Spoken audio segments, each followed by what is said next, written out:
네, 조 바이든 미국 행정부가 대북 정책 검토가 진행되는 동안에는 북한을 자극하지 않는다는 내부 방침을 세운 것으로 전해졌습니다.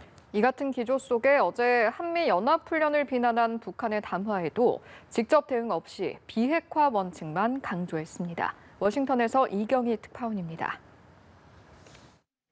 젠 사키 미 백악관 대변인은 바이든 정부 출범 이후 나온 북한의 첫 대미 메시지와 관련해 직접적인 대응은 하지 않겠다고 밝혔습니다.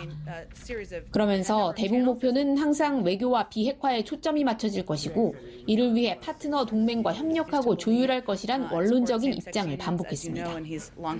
앞서 토니 블링컨 미 국무장관도 김여정 북한 노동당 부부장의 발언을 잘 알고 있다면서도 직접 대응은 삼가는 모습을 보였습니다.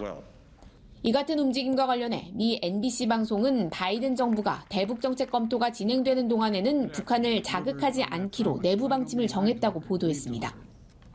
트럼프 오바마 정부 초기와 달리 북한이 도발에 나서지 않고 있는 현 상황을 유지하면서 대북 정책 검토를 마무리하는 데 주력하겠다는 겁니다. 이 때문에 지난 2월 미 법무부가 북한 정찰총국 소속 해커를 기소한 사실을 발표할 때 일종의 해프닝이 벌어지기도 했습니다. North Korea's operatives using keyboards rather than guns, stealing digital wallets of cryptocurrency instead of sacks of cash, have become the world's leading bank robbers. 조율되지 않은 표현에 백악관 참모들이 법무부에 우려를 전달하기까지 한 것으로 전해졌습니다. 바이든 정부가 대북 접촉에 나서고 그 사실을 공개한 것도 북한의 도발을 억제하는 동시에 중국에도 미국의 시도를 보여주려는 의도라는 분석이 나옵니다.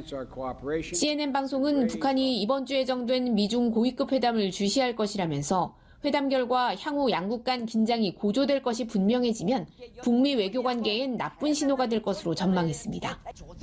북한 입장에서 중국이 북한을 압박할 가능성이 작아졌다고 해석할 수 있다는 겁니다. 바이든 정부는 트럼프 정부 관료들과도 대북 정책을 논의할 것으로 알려졌습니다. 사실상 실패로 규정한 톱다운 방식의 트럼프 정부 정책도 살펴볼 여지를 시사한 것이어서 주목됩니다. 워싱턴에서 연합뉴스TV 이경우입니다.